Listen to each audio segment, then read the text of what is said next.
This is The Fever is Real Docu Series Telling Stories. And on this Hispanic Heritage Month, we celebrate one of our very own, Latina, fiercely. She's a dancer, she's a choreographer, the leader of Latinos Juntos dance team at Curie High. She's the teacher at Curie High. She keeps our kids safe, mind, body and soul. Orgullosa de ser latina, orgullosa de sus raíces. Soon to be, Dr. Tatiana Torres. Ladies and gentlemen, it's my privilege, it's my honor. Tatiana Torres. So tell us a little bit about you. So I am a multicultural Latina, first and foremost. I'm a very proud Middle Eastern and Colombian, Palestinian, Puerto Rican, and Jordanian woman, first and foremost. I am an educator. I teach high school English. I've been teaching for 11 years.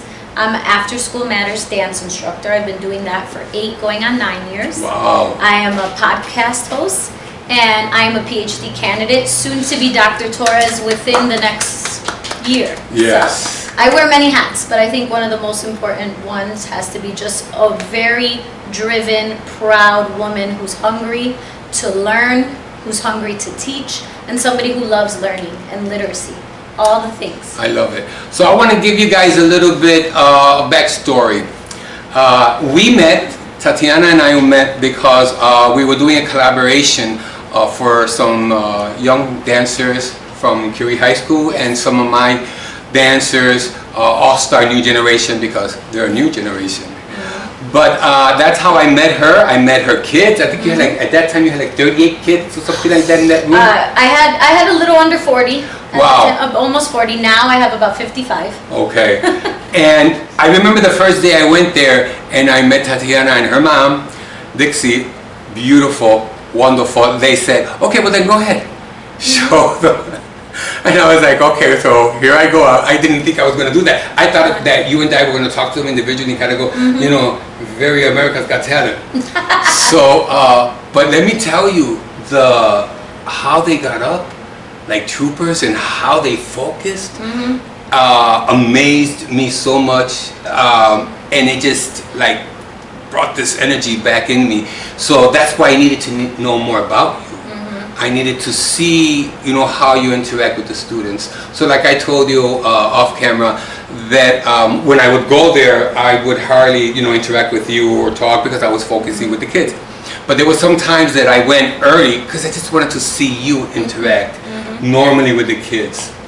And then I said, I got to have her and talk to her.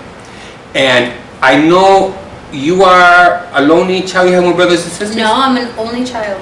Okay. It's a blessing and a curse. Okay, and why? It's a blessing because I think I grew up with so much love, affection, attention, resources. My family never allowed me to feel lonely. Wonderful. I was always involved in after-school curriculars. I was in taekwondo, I was in dance, I was in theater. Taekwondo. I played the clarinet. I'm a second-degree black belt. Wow. So I Guys, was always involved, and I think that's where my love for literacy came from. Just being able to explore life through the lens of playing a clarinet and band, or learning how to break a brick in taekwondo, or rehearsing my lines playing Joan of Arc at my high school in the theater program. So I think I was very blessed because my parents were able to put the money and the time into these programs because they saw the value in character building and skills. And then I say a curse because, you know, people say the only child syndrome. It's like this idea that I was so blessed with so many great things that my standards are very high. And I hold people to a certain standard sometimes. Wonderful. When Yeah, it comes to yeah. that. So that's why I Absolutely. say a curse. But I would have loved to have a sibling. When you were growing up, and since when you were, you know, did that come up, you know? Of course. I mean, as a child, I always, you know, wish I had a brother or sister. Okay. But I truly believe if my parents could like flip a switch and really give me anything they wanted, they would have done that. But Okay. you know, God had other plans. Yeah. And God doesn't make mistakes. He doesn't. And he knew that I think one Tatiana Torres was enough. Yeah, well, you know what? So- God doesn't make mistakes, and he knew because Yes. that one Tatiana ended up with all these kids. Yes. That's amazing. My mom has this You know? weird idea, Yeah. I don't know where it came from, that she wants 11 grandchildren. And I said, I'll do you one better. You have about like 139 Yes. based on all the Yes. dancers, and probably more. That's amazing. Based on all That's the amazing. dancers I've had, I was like, you have more grandchildren than anybody could think of. Sure. And plus, how can she expect me to have 11 if she only had one? Do the math. I know how mothers are. They're not going to stop hoping, and you never know. But, I'm going to tell you something that the reason why we smile and we laugh at this with these kids, on a deeper level, you have kids there from everything. Yes. And forgive me if I say this because, back in the day when I had kids, mine were mainly girls, but nevertheless, they were all young. And I've learned that who they are in front of us is not who they are in front of mom, dad, grandma, and grandpa. Who they express themselves and what they're all locked up. So I bet you've gone to quite a bit of conversations with these young Yes. people and how you've taken them. So that's why what you do is so powerful. Thank you. What you mentioned earlier when you said, wow, I was so amazed by how they just listen and the routine, I think there is a big misunderstanding when it comes to the youth, especially youth of color in like Chicago public high schools or just schools in general. Right. I think the problem is a lot of people are not giving them enough rigor. I agree. I think they think, oh, pobrecito, like, Sí. they're poor, they don't have money, let's just give them an easy book as long as they read. But it's like, once you get to know the kids, your way of showing them love and Yes. joy is by pushing them, is by challenging them, Yes. is giving them a routine. Yes. It's giving them these high expectations, because that's telling me, like, look at the value in you. Why would you settle? Yes. Always see the value in yourself. And they can't do that unless somebody instills that in them. Absolutely. So I think that's my job. I feel like that's what pushes me. That's my why. Inside the classroom with teaching English and even working with other teachers to make sure, like, that's great, you're doing the work, but how are you showing the kids that you genuinely know them and you care for them and you want to show up for them That's exactly in right. the classroom and then outside through That's dance? exactly right. I mean, Yeah. we do more than just dance. When we had our 5-year anniversary of Latinos Juntos, it's going to be 10 this year. Wow! When we All had right. 5, Congratulations. our theme was like not just a dancer. Like, Okay. I'm not just a dancer. I am a hardworking student. I am loving. Right. I am a STEM addict. I love science. I love math. I want to go into engineering. So I Bravo. think that Yes. is the most important part. I always say, yes, I'm a dance instructor, but I do much more than that. Absolutely, yeah. You got many hats. And when you were young, when was it that you knew that you were going to go towards that? Towards teacher, mentor? I mean, did you feel like you were a It's mentor so- first and then you say, I want to be a teacher? Yes. So it's so funny because I grew up saying I was going to be a doctor.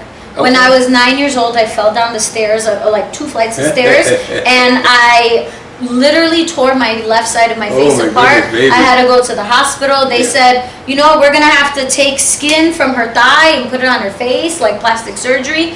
And I had a really amazing dermatologist. Wow. And so just through her care and Wow. just taking the time, I That really recovered. impressed. So I already knew, I want to be a dermatologist because I want to help somebody like that. I don't want to just do the easy way out, right?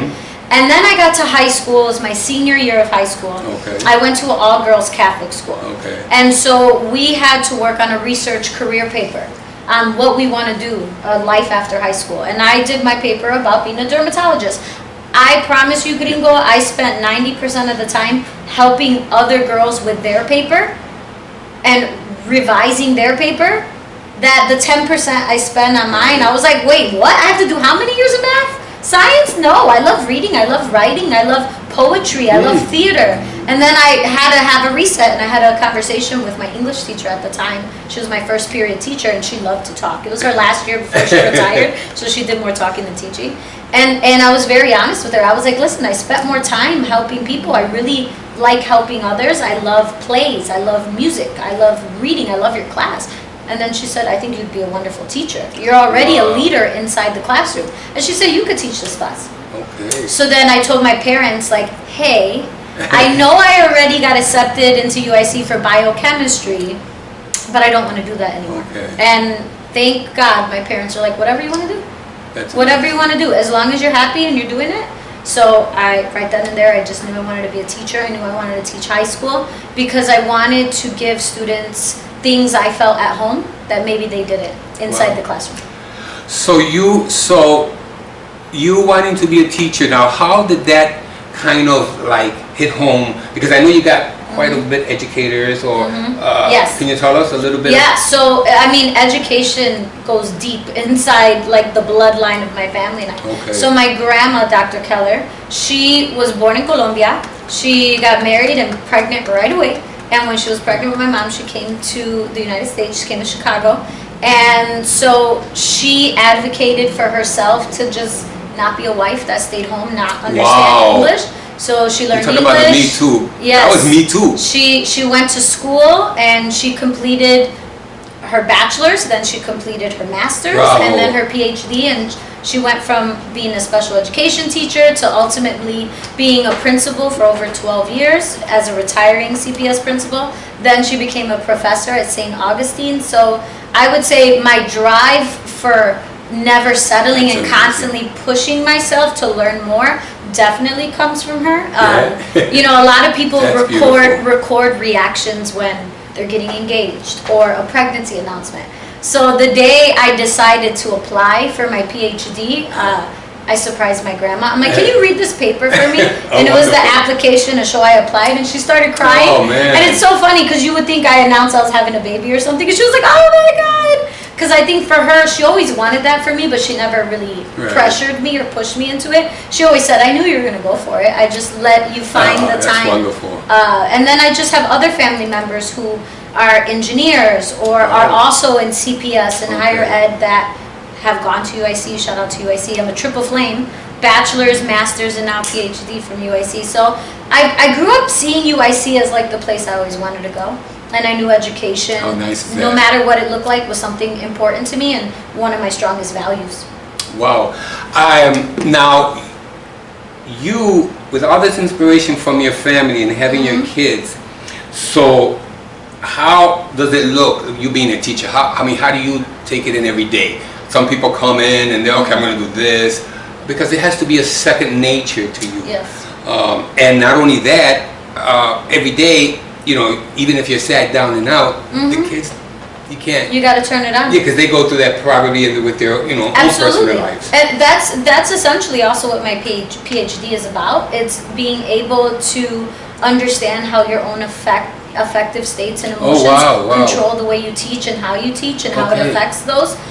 So I would say for me, first, yes, you have to put on almost a mask if you're not having the best day. However, teens appreciate transparency. We should. So I think if I want students to show up 100% as who they are, I have to do the same. So maybe I'm having a rough day. You're At human. the end of You're the day, human. We're all human. my job is to be their teacher, but also, I have no reason to lie to them either. Okay. But I will say, I think I prioritize three things in my classroom. I prioritize joy, I prioritize a sense of belonging, and rigor. I think you cannot have a successful, effective classroom without those three things. I agree. And I think they all stem from love. I agree. Ultimately, that's what students need. They need care, they need love, and that's how I show it. So I am a little stern as a teacher. Sometimes my mom's like, can you turn teacher mode off, Gabby? You're not Miss Torres right now. And I get that. But you have to be, with teenagers, because you have to instill in them the time and place for things as well. Like, I love you. We could talk Kendrick Lamar versus Drake in like 2 minutes. Okay. Let's get this done, and I got you. Let's incorporate it. And so I teach IB Langan literature, which is beautiful because it's all about media literacy. Media is all around us. Literacy is all around us. So I think it's important for students to look at purpose, look at audience. What are people selling you every day in a commercial, walking down the street, a magazine cover? And so if you're not media literate, how can you function as a citizen in this world? How can you make a difference? So it's not just about me, but I'm preparing them to be the future. Like, I could have a future president in front of me, I could have a mailman in front of me, I could have a doctor, a lawyer, an engineer. It's my job to make them just aware of the world around them and how to read the world, not just let's read a novel and analyze it and that's it. So I think that's my goal. Just what can you get out of this about life in my class? And the same thing goes at the end of the school day when I'm teaching Latinos Juntos. It's, yes, we dance. but we're working on communication skills. We're working on time management, problem solving. We're working on collaboration. Okay. There's so much that goes into dance, and I think something, because of my research and my PhD, I've really been channeling more, getting them to listen and understand their own emotions. Oh. Because I think wow. in dance we spend so much time in technique and learning choreography. Oh, yes. We don't actually take time to say, what are That's you feeling? very human. That's going down. What are you feeling? Yeah, Okay, how individually. can you show this through dance? Right. How can you show up for yourself? Okay. How can you listen to yourself? Give yourself the space Sure, wow. for this. So I think that's something I've been incorporating more and more into, you know, my strategies and repertoire of dancing. Wow. Just emotion. Sure. And to piggyback on that, you know, like I said earlier, so many come from different, you know, types of. I'm just sad, maybe not Yeah. wanted, you know. But when they get to a place that they feel safe, they're able to like kind of like show you a little bit more of who they really are. Yes. And I think that's awesome, and that's a great way of protecting and these students really getting to know who they are. Because a lot of us, even us adults, sometimes we go through life and it takes decades before we even realize who we are, what we did, and what we wanted to do. And it gives us a little chance to change it. But if we don't look back on all that, then we're never going to know, right? So I wanted to ask you on that, you're such a protective teacher in that sense. Yeah, I know you are. Yes. I remember one time I was there and you would say, okay, did we finish that gig? And I was like, okay, she's talking to them. Did you do it on time? Do it again. And I loved it. Practice everything Gringo went over. Make sure each of you have it. So as one thing. All right, let's do this. Spread out, girls. Beautiful. Use your space. Yeah, especially for the spin. So you guys are doing it from the spin, right? Aiden. There. And it even gives me chills and it breaks my heart because I didn't think about this too recently when I knew that I was going to meet with you. And I even, you know, I was thinking, oh, you know, I don't want to be insensitive. But the reason why I want to ask this question regarding to that, because I know that one day we're going to be over this. Blank, blank. It's not going to happen no more. Probably. But I know that I wanted to ask you, have you gone through this experience where you had to close doors, look out for them, and maybe some of them told you I can't come home or something happened? You've had some experiences like this? Beyond these months, I would say my 11 years as an educator, there's always something. Wow. There's always something. Unfortunately, I think within the first few years, one of my students died, was shot and killed in the head, you know, accidentally shot, you know. And so I have students right now who struggle with uncertainty of their family, their fathers, you know, scared to travel to certain places for performances because they don't know if they come home, if their parents will be there. And then I have students that deal with just like anxiety and depression, self-image. Wow. I mean, the list goes on, and I think there's two things. One, the fact that they are able to tells you you are a safe space. Where, you are a trusted adult, and Yes. I don't take that lightly. Oh. I take that very much to my heart. And two, it's as a trusted adult and safe space, it's my duty to not necessarily have the answers, but do everything in my power to get them the right resources. And that's exactly what I do. Wow. So if I don't have the answer, I'm already on the phone or I'm already typing, sending them Wow, to somebody amazing. with that. So just this year, within the same week, I had three students come to me with different things, all leading to like, I just need to figure out what I'm feeling. Dito. So I brought in a therapist, Yes. and she does dance therapy.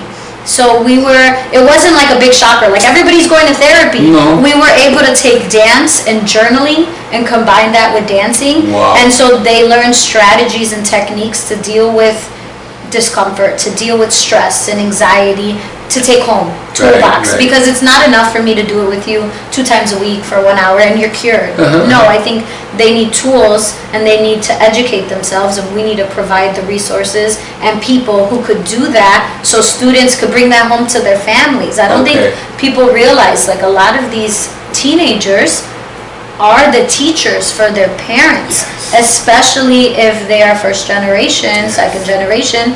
A lot of my students are doing taxes with their parents because their parents don't speak Spanish.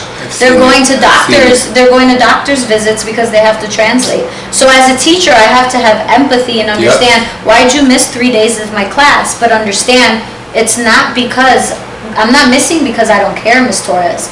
But in my life, I'm being pulled to different avenues because of family. So young already. So you have to understand that, and you need to find a way to help your students, help your teams, no matter what that looks like. Again, I will never have all the answers, but I will always find a way to find somebody who could get them one step closer.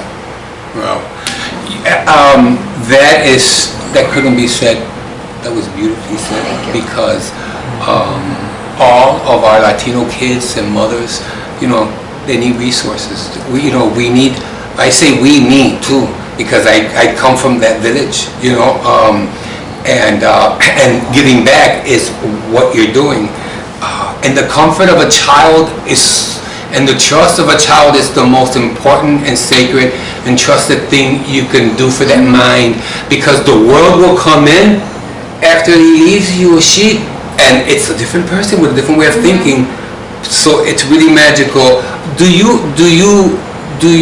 Have you also had parents that come up to you? Oh yes. Yeah. And I think that we just this Friday we went to one of our former students. Because I teach dance and English, a lot of my students give me twice because I'm their English teacher and then I'm their dance instructor. So a student who graduated about 3 years ago, it was his mom's 55th birthday party, and my mom and I went. My mom co-directs the dance team with me, and I think that's a reason why parents feel safe. Your mom's name is? Dixie Torres. What is it? Dixie Torres. Dixie! Yeah, she's here. She's here. She's always somewhere. But I will say, I think that is what makes our team so special. It's not every day you see a mother-daughter duo, and we've been doing this 10 years. Wow. And I have a third instructor who's one of my former students. He's my son. Mm-hmm. They're my sons. They're my daughters. I know it sounds crazy, but they are. You feel it. You feel it in the heart. And I think parents see that we love their kids. We give tough love, but it's genuine. And so a lot of parents, when we have competitions or performances or trips, parents are right there with us. We get invited to the cookouts, we get invited to the quinceañeras, and it's really beautiful. So as I'm planning our 10-year anniversary this October, Saturday, October 25th, details to come at Curie. As I'm planning it, I'm very much thinking about the parents too, because I think we are a family, and when they say it takes a village, it really does, for a dance team, for a school, and I don't think our team could be what it is without the support of family, because to be a parent, I'm not a parent, but I know you have to trust another adult to put your child in their hands. Yes, I agree. So again, something I don't take lightly, and I really respect parents for being able to do that. I grew up, my mom was very, very cautious of who I was with, where I was, as she should be. And so I think I love the fact that parents trust me with their children. That's because that is number one. Yes. And if they have that first, they trust you, then it's easy. Cuídamelo, like we say, cuídamelo, Dios me bendiga, because they know you're in good hands. I also want to ask you how, you're so young. I'm going to ask a lady her age, but you're absolutely adorable, beautiful, and out of sight. I'm in my 30s, I'll say that. Beautiful. I just wanted to ask you, maybe this is like a little kind of off topic, but I want to ask you and this is just like hypothetical. Okay. This is, no me digas eso, yo no me voy así. You can say what you want to say. But okay, I find you absolutely with this trajectory where you're just going and going and going. And let me tell you something, again, why that's just amazing, because I think that mentors and teachers give back. And I have come across mentors and teachers, and sometimes I don't know if it takes us a while to realize that, just do it. Do it, give it, and let them go. Some of us and I don't mean this negatively. Maybe sometimes we say, well, but this person didn't even say this or that, or they didn't realize me, see me, say thank you, what's the case, and we're all entitled to be seen. I get that. But I think that as we go through life, that's what was given to us. They gave it to us and they said, vete.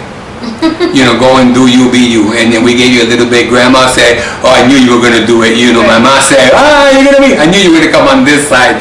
So all that is relative. How do you feel? How would you see yourself if you were to say, okay, I have all these kids, time passes on, what would be, as that clock ticks, what would be your future? And let me not only what would be your future after everything you've done. Right. I've done all this. Right. I mean, additional of what you want to handle, or of what you're saying. No matter what, I'm going to do this. How do you see that? I think my biggest impact is in the classroom, inside of the school, for sure. Many people, even former principals of mine, were like, you would be a great principal. I don't think that is for me, simply because I do think I'm going to be getting my PhD next year, so I'll officially be Dr. Torres. And with that, I just want to continue doing what I do and growing spaces for teacher leaders and students. Later in life, if I find the right partner, I would love to be a mother. I think that is beyond the selfless job, but that is not something that I feel like I have to plan out day by day by day. I think it's God's will. Absolutely. And I do think He will bless me with a good partner and lead me to having my own family. I get really emotional with this. Just because I truly have the best mom. No offense to my grandma, but I could fill her shoes and get a PhD. I'm doing it. I don't think I could ever do what my mom does. That's powerful. And that's powerful. As much as I want it, it's scary. And I think as an only child, it's scary because nothing's promised and you don't know if they're going to be here. So I want to do it as long as my grandma, my mom, my dad are alive. Those are the three people I have, and my little cousin AJ. Yeah. But our family is really small. So I think when I think about the future, that's what I want more than anything. At the right time, when God's timing happens. I'm very proud of everything I've done. I think I'm going to continue. I think no matter who I am, wherever you put me, I will be who I am. You take me to Florida, I'll start a group in Florida, I'll teach kids in Florida, you take me wherever. But that I could do on my own. But when it comes to being a mother, you can't do that on your own. And I wouldn't want to do that on my own because I have a beautiful village. Yes. And so I would want to give that to my future child or children. But yeah, I love doing what I do. I can't imagine doing anything else. My mom says, you're going to have a baby and you're still going to be, yes, my baby will be in the stroller. You're going to be with me at every salsa congress. That's power. We're going to be there, and all my former Giving students. back, that's power. Yeah. Breaking barriers. Literally, my former There's students. nothing to be ashamed of. They're my babysitters. That's it, that's power. That's my child. That's history. My future child is going to have so many older siblings or tíos at this point. I have students who are married and have kids already. Look at that. Because I was 22, they were 18. So we're not that far apart in age, and they have families and their mothers and fathers, and so it's beautiful. And I have kids that are like, oh my God, Miss T, we can't wait till you're a mom. Because I know whenever that happens, if that ever happens, they're gonna have love within that community as well. So it's amazing. I want to tell you thank you for sharing that with me. Thank you for sharing the story of your grandmother, the power, that empowerment of your mom. I was kind of a little hesitant to ask you this because it's something like, what is he asking me this? But something in me, seeing you, I'm not a mind reader, but something in me when I was thinking of when I was going to talk to you said, I see her like I see her much, not career. Career is going all the way. But I kind of had that feeling, yo digo, man, ella va a estar, yo la veo a ella con una familia, yo la veo que cuando el día que le llegue a ella, ay, qué lindo va a ser. I see her with family, and I see her that when her family gets to her, it's going to be so beautiful. And the reason why I say that is because not everyone that's born is meant to be a mother or a father. I agree with that. Okay. I know some people that don't need to be moms. And Sorry. yeah, and that's and isn't that sad? It's truly heartbreaking. It is, but that's yes. them. But that's why there's so many of us being that mother and father, that friend, that brother, that sister, that village. Yes. You know. But when I think of you, it just, and not even knowing you that well, I say, qué orgullo sería que cuando a ella le toque ese momento, esto ya con el amor que ella ha tenido, that you have had from all these kids, and because of the way you are raised by your grandma, your mom, it's an amazing way to look at yourself and be part of that. I think that was really sweet. Thank you. I get really emotional, like I said, because of my mom, but I do want to say my dad plays a big role as well. Oh, sure. Because I think a little girl always needs her father. Okay. And I think my dad and my mom are a force to be reckoned with together. Nice. And like I stated earlier, I think my faith is so strong because of my father. Wow. I think from a young age, you know, him and his mom, my grandma, they taught me how to go at the edge of the bed and just pray. And I think that was something that we don't talk about in schools, right? But that is something still important to me that I will pass down. That is a huge value of mine as well. And I think because I have my mom and my dad and my grandma, I'm able to be the person I am and help other people. Because some people maybe lost their father at a young age, never knew their father. So I think I never want to take that for granted, and I always want to give the credit to my family working together to make me who I am and allow me to explore and blossom into whatever God wants me to be. So. Yes, that is exactly right, because I know that when I had talked to you and I told you, mira, send me a little bit of information. ¿Quién tú eres? Who are you? I just wanted to know a little bit about your history and your education, but it was so lovely because when you mentioned your grandmother, your parents, it was just, and it's exactly how it is. Because it doesn't matter, not to make you cry again, but it doesn't matter where we go in life. Yeah. Even if we're alone, never. We go in that room with grandma, with mom and dad. People don't have to see them, but you just go like this. He goes, "Are you ready? Let's do this." You feel them, and that's powerful because they leave that in you. For sure. So I want to ask you, is there anything in particular, I would love for you to take this moment, before I say that, actually I wanted to say that, you know, again, I want to thank you because the experience I had with you in Curie High School, and each and every one of those young people that came every day, that looked at me like, what is he talking about, that were confused, make me cry. They were courageous enough to try to understand my language as you allowed them. You were like, Gringo, you take them. And it was a very different experience for me because I'm from a certain age. And, but like you said, it don't matter where I would be, I could be on the moon, I'll be dancing with the aliens, because art, you know, is what keeps me alive. Giving back and mentorship, that's what keeps me alive. I don't know why I was set for that, but when you did that for me, that each of these kids would look at me, and every day I would go there. I couldn't wait to get there, and I know and I see why, man. I see you and I see how they light up. So on a personal level, I wanted to tell you thank you because as you did here, you showed up, you showed out. And I am honored and privileged to have you here talking with me. So I want you to tell me, or anyone, this is not anyone particularly that you would like to thank.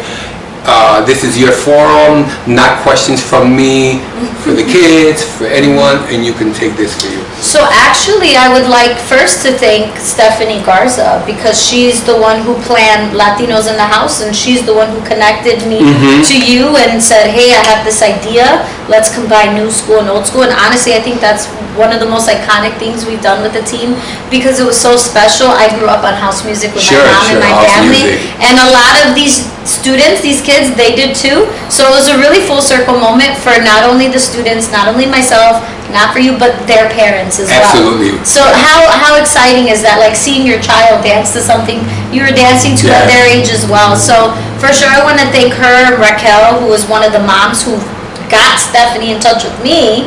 I want to thank my mom for being the best helper. She says I'm a little bossy sometimes, but I don't think there's anybody else I would want to work with. I want to thank Antoine and any of my alumni dancers who come back to inspire the youth. I have been blessed with being able to follow the journey of my dancers through life, through getting master's degrees, through becoming psychologists, to being mothers, to being nurses, to following their dreams, and they still check up on me, they still call me. So I'm just blessed to be able to witness their journey, because that's what's teaching all about for me. Whether they're my dancer or student, I think just watching them be happy, be authentically themselves, and follow their dreams and make a mark, I couldn't ask for anything more. I want to thank my principal from my school for allowing me to and trusting me to have these events with my students and support the community by giving great shows in the arts and giving a safe space and somewhere for the students to go over the summer and throughout the year. And I just want to thank my family for getting me where we are. I wouldn't be where I am without them. And I thank you so much for Well, you're very welcome. I mean, I thank you that I'm able to be a little thread of these wonderful things you're going to do. I wanted to tell you that, back here, I don't know if you guys can see real close, but when I hear you talk about, they're getting married and they're going to go older, so I never thought that it would happen to me. I didn't come from bless your family. I mean, the guidance and education and how they protected you was amazing. That's amazing, number one, because when you got that, you go anywhere in the world. You feel you can do anything. So I was, pretty much from the streets with other young kids my age, wanting to be seen, wanting to belong, from the streets. And I don't mean it bad. I just mean that we just navigated towards each other. Some of them, the parents maybe didn't care. Some of them, the parents were working. A little bit of everything. But we navigated towards each other. And I really thought, Tatiana, that I didn't make any difference on anything like that. I really didn't think so. Because there were many other things that were going on with dancing, and I love the way you said, we want to do dancing so they can feel who they really are inside. God, I wish I had a teacher like you. I wish I had a teacher like me too. Yeah, because, there you go. Exactly. That's ditto. Yeah. And we learn how we see that. That's why what you're giving. And I didn't get that. So years pass with the way the world is, I get to meet these beautiful, vibrant, that are now women. So over here, we had them when they were little girls and little boys. We were doing the Wizard of Oz. We didn't have enough money. But I had so many dancers that they all wanted to be in it, so I said, let's buy yellow material and everybody's going to be brick. I love that. Standard. The foundation. Yeah, not everyone's got to be in it. Yes. Because I found it courageous that if one person dared to ask me, can I be in it, I would say to myself, I would not even, my age, I would not be that brave to come up to me and say, Gringo, what do you want? So I automatically. So this, I just wanted to tell you about that. This signifies that, because then we went through when we were older, and I got the gift of seeing them. Some of them grandmothers, some of them where they would tell their kids, he used to scream at me and told me you better do it. And I said, don't tell that to your kids, you're scared. But it's a gift, and I want to wish that for you. I want you that every time you go through that and you ever think back and life hits you, and it will, baby, because that's the way life is. You have so much backup. You have your grandmother backing you up, and let me tell you, she's backing you up because she was telling me off camera, and I love her. She makes sense, and she's up there just like any grandmother and any grandfather would. She's doing this, and I love her, and I want her to show the world, and I want her to show that she's. beautiful and that she's a teacher and she's doing this. That's amazing. That's exactly what they're supposed to do. Sometimes we would say, "Ma, shut up, Grandma, shut up." No, that's her space. Yes. She's entitled to do that. You have such a big back. But I just wish I knew that if ever, sometimes little things forget. Remember that in life, you know, we all forget faces and we forget a lot of things in life. So if you ever feel down, Mama, and I say Mama like a daughter, because I respect her and love her and I'm honored that she's here, remember that you never forget who was kind to you. Yeah, yeah. And when you look back on these kids that are kids now that have kids, you know, you're part of that. You're so much of a part of it. I'm going to tell you how much you're so much of a part of it. Because I remember when they were kids, and then when they grew up and they came up to me and they told me, Gringo, which I didn't know. If you didn't tell me that when I was young, I wouldn't know what to do. Gringo, I remember when that guy was going to touch me. If you didn't tell me that, I wouldn't know what to do. I was young myself. But when you get older, you go, somebody had my back that wasn't my family. Yes. And here she is, the teacher. So I want to tell you, man, it's been a privilege and an honor. I can talk to you and talk to you. I find you amazingly fascinating. Likewise. Because of what you give back to us, to you, to our kids, and for tomorrow. So thank you for this interview. Thank you for thinking of me. This Absolutely. No, and I would like for you to tell everyone where they can get you and find you and you know where you are at, and the cough coming from inside the house. But anyone that you want to let them know, you know. So on Instagram, you can follow me at Talk with Tati. I also have a podcast I'm a part of. So you'll see a lot there with my life. And you have a way they can. it's called Never Too Shy. Never Too Shy. Yeah. Okay. So Never TOOSHY, not shy like Chicago. So you could find me there. This October, like I said, 10-year anniversary of my dance team, Latinos Juntos. That's cool. I'll have information up on that social media after August, so check in on there. Support the youth. If you love me, love my kids. Put your money where your mouth is. That's right. And I'm really, like, this is so special to me. I'm never going to forget this. Oh, and I'm never going to forget it. So, I just want to let everyone out there in Chicago that, let them know that, you know, there's a lot of people in our neighborhood within Chicago that are giving back to us, and this is why I'm doing this. So if someone out there is touched in any way and want to reach out to me or reach out to Tatiana,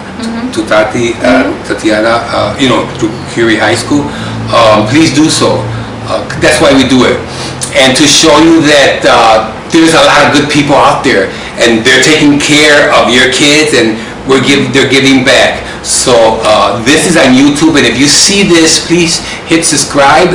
And this has been the Fever is Real Docu Series, telling stories. Yeah. Thank you so much. Thank you. Love it.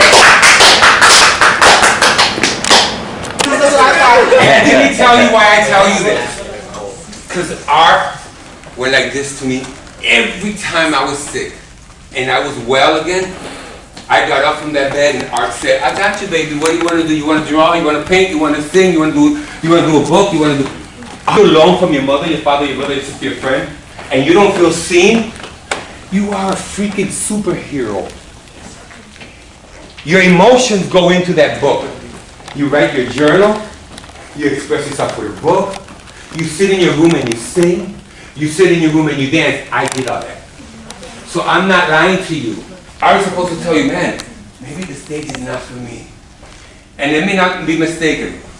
When I say art, even if art is not where you end up, and you end up different things, different jobs, family, the magic is that no matter where you are, it's gonna come back, and your family's gonna go, "Ma, do it, Ma!" And you go, "Hey, I don't know how to do that, baby. Art is here. It's you. When you're gonna go for an audition and the guy's gotta go rap, it's you. So I am honored that you are here and you're letting me come into you, because see, my ending is your beginning. Okay?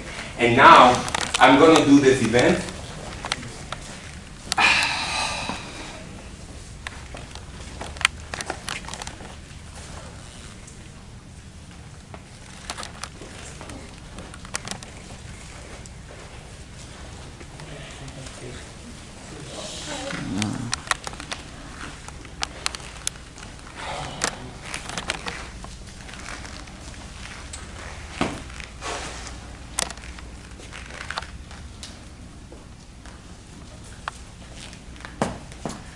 I'm gonna do this event.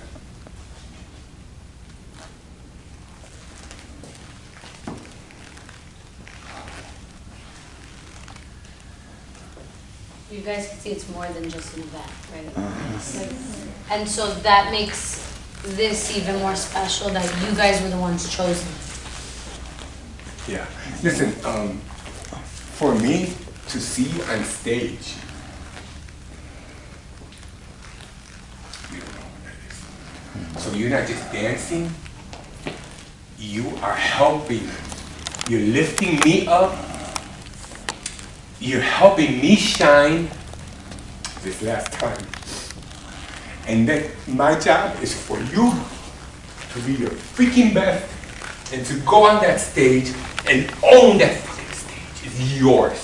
Right. Okay? You know that. I've been where you guys are, and I love you for letting me do this. I'm 60 years old, and I have prayed after my dance group to do other things. And it didn't come. So Art said to me, Gringo, you can't dance anymore. I have forgotten what it is to do that turn and feel that wind. Ooh, you know how beautiful that feels? I have forgotten where I can jump down. I don't got that. But Gringo, you could only be a choreographer. And I said, I'll take it because up here I could do it. I did that with my group because I could not be their friend to go out. Because I did that one time, and then when I came back with a hangover, they were like, you got a hangover, huh?